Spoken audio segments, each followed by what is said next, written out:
2025, a year that was supposed to be predictable, a year that the car industry said would be smooth, clean, green, and gloriously electrified, a year of certainty, a year of progress. Instead, 2025 turned up like a drunk uncle at your Christmas dinner. He knocked over the turkey, he tripped on the Christmas presents, and then he confessed 3 family secrets before the starters were even served. And the motoring world went into absolute chaos. The EV revolution stumbled, manufacturers panicked, touchscreens finally pushed us too far, people held onto their cars like family heirlooms, the Chinese arrived in force and set up camp on everyone's driveway. JLR, Jaguar Land Rover, sacked its design king. India emerged like a surprise plot twist, and classic cars changed value faster than Bitcoin. Meanwhile, Donald Trump pressed a big red button labeled tariff and detonated the entire global car industry. This year was not a chapter in automotive history. This was a massive plot twist to what was expected to happen. And it's ended up in a kind of reboot. So today, what I'm going to do is I'm going to count down the top 10 motoring shakeups of 2025, the biggest stories, the wildest surprises, the moments that made the car industry swerve, stall, or crash into the nearest tree. A brown car guy.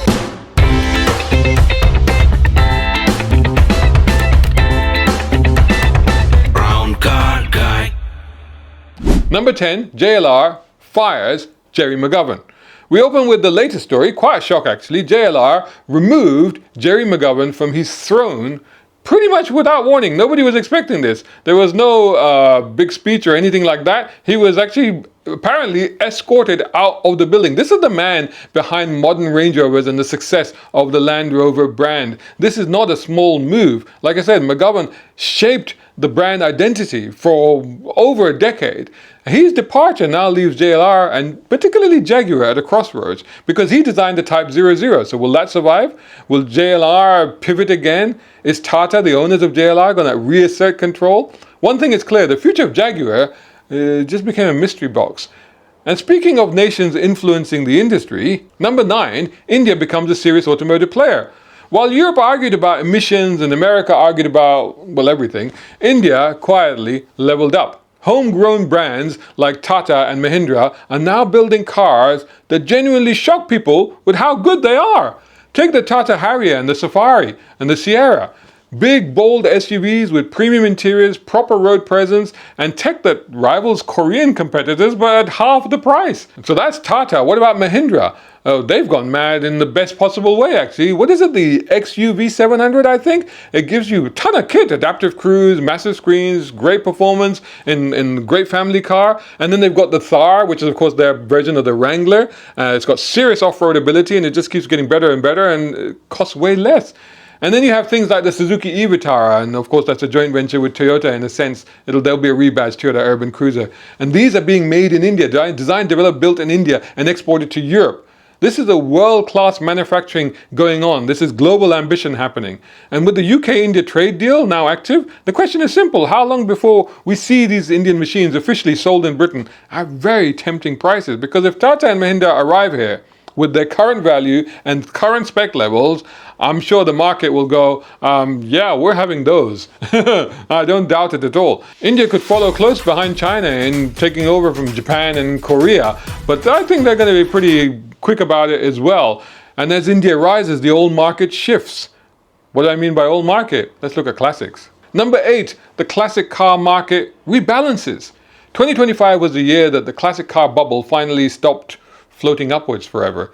Prices cooled after the COVID madness. Boomers cashed out. Younger buyers ignored chrome and carbs and chased after 80s hot hatches and 90s heroes and Japanese icons. Auction houses felt the wobble. Restoration shops shifted to newer classics, and the demographic balance has tipped. The old guard is kind of fading. The new generation wants performance, they want pop culture, they want nostalgia from things like Gran Turismo rather than Goodwood. But you know what classic cars have that modern cars have forgotten about? Buttons. Number 7, buttons make a triumphant return. Touchscreens have finally tested our patience to destruction. Drivers are sick of having to dive into menus and sub-menus to adjust the mirrors or open the glove box. Safety studies show that screens steal more than 40 seconds of our attention off the road. Euro NCAP has announced that from 2026, cars with physical controls for important functions will have a safer path to getting that all-important 5-star crash safety rating. Manufacturers have panicked. Design studios have backtracked. Suddenly, the most futuristic thing in a modern car is now the plastic volume control knob. And it matters because driving is becoming stressful. It's stressful enough thanks to, well, the next one. Yes, at number 6, the rising cost of motoring. In 2025, everything has just got more expensive. Insurance has climbed. For EV owners, public charging has soared the price of that. Parking fees have multiplied. There's more tolls. Emission zones have expanded and become more expensive and applied to everyone now. Fines appear like the weeds reclaiming deserted roads when nobody can afford to drive anymore. You know, some public charges cost more per mile than petrol does. Insurance quotes for young drivers are almost as much as their university tuition fees. Even running a small hatchback feels like financial punishment now. So drivers have adapted, which leads us to one of the biggest behavioral shifts of the year. Good news, guys, check out all of these amazing books from Veloci Publishing. You know what? I've got you 30% off exclusively on these and more. All you have to do is head over to veloci.co.uk, choose the book you want. In fact, here's the list. Screen grab this now. When you get to the checkout page, just enter the code BCG30 and instantly get 30% off these and more. Number 5, people are keeping their cars longer. The average age of cars on British roads has never been higher, a decade old and counting. Drivers are holding onto their motors, upgrading less often, repairing rather than replacing, delaying PCP renewals and avoiding complicated tech. Cars do last longer now, engines are stronger, bodies do rust less, and trust in dealerships and new tech is frankly wobbling. But of course the government has noticed that EV drivers are not paying any fuel duty. And when governments notice a gap, they fill it. Hence my next one. Number 4, pay per mile road tax has been announced. From April 2028, EVs will pay 3 pence per mile driven, and plug-in hybrids will also pay 1.5 pence per mile driven. Mileage may be recording during the MOT, according to early suggestions, which means an annual chunky bill alongside your MOT bill, which of course is a big dread anyway. You worry about what you're going to have to spend on that. Here's the interesting thing. New cars don't have MOTs for 3 years, so that system remains unclear. Are they just going to hit you with a big bill up 3 years? Odometer tampering is going to become inevitable, but the real problem here is psychological. Fuel duty is invisible. Pay per mile is not. Suddenly every journey feels like a bill. You fancy a 50-mile Sunday blast just for the heck of it? Well, that's £1.50, please. Times that by 52 Sundays in a year, it'll add up. £78, thank you very much. Ka-ching, says the Treasury. Trip to the cost, costlier than a night in the Airbnb. Detour for a scenic route, we're talking 5-star hotel with a slap-up dinner.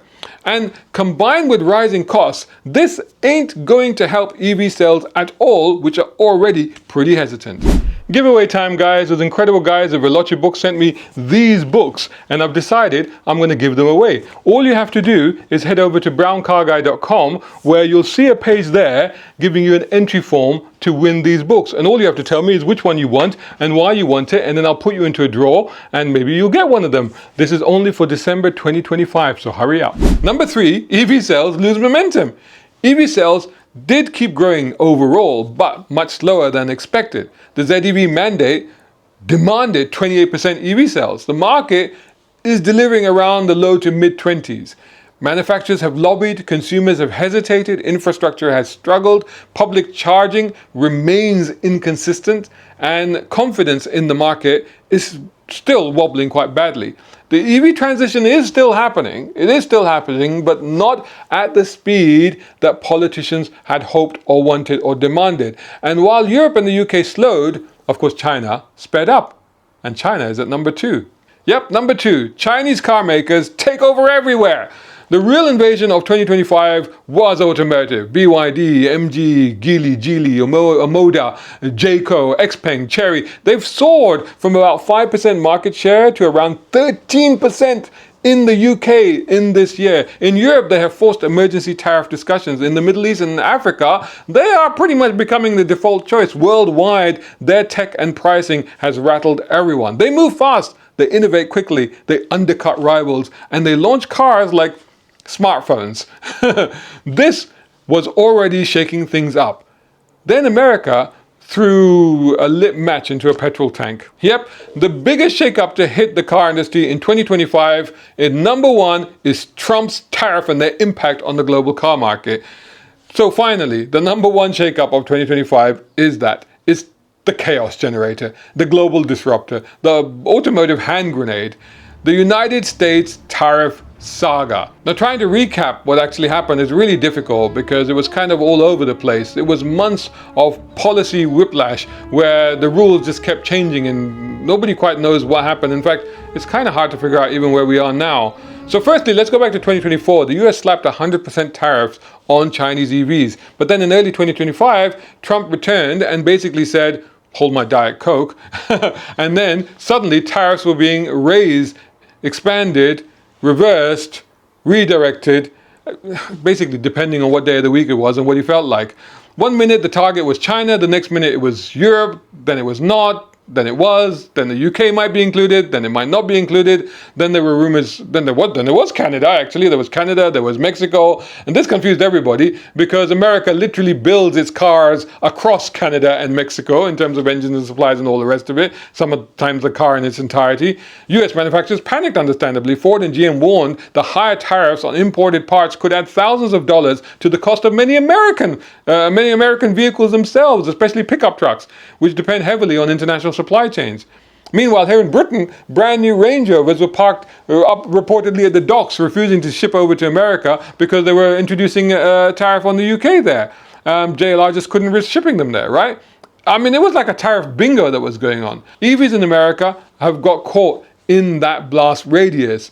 With import prices rising and incentive rules tightened, and even that means the cost of batteries coming in has gone up as well, the US EV market has cooled, I think, quite a bit. Chinese EVs effectively are not there. European EVs have been throttled. And so what's left? So where are we now anyway? Well, the noise has kind of died down a bit. We haven't heard too much about these tariffs recently, but the tariffs have not gone away.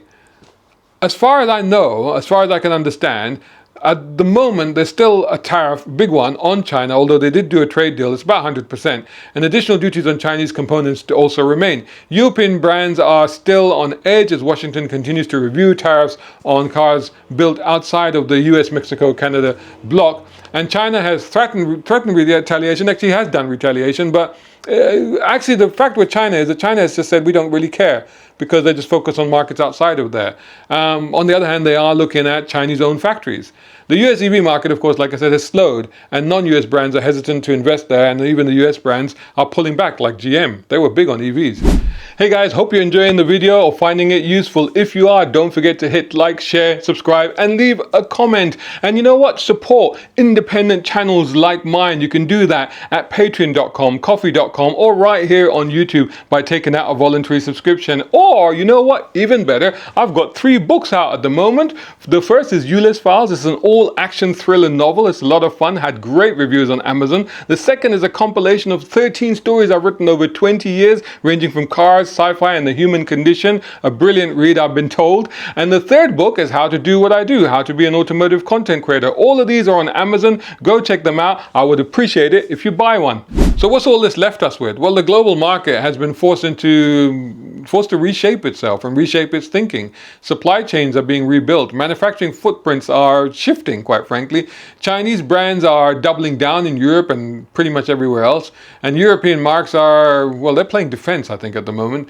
And the United States has essentially just slammed the door on foreign cars. And it's quite tricky that. This also, in terms of EVs, could mean that the domestic market in America, not just in terms of sales, but also in terms of manufacturing, could push back electrification way behind the rest of the world, which ultimately, in the long term, won't do them any favors. Trump did not just reshape the market, he flipped the chessboard, and then he walked away and left everyone going, okay, well, what do we do now? Should we pick up the pieces? Should we start again? Should we give up?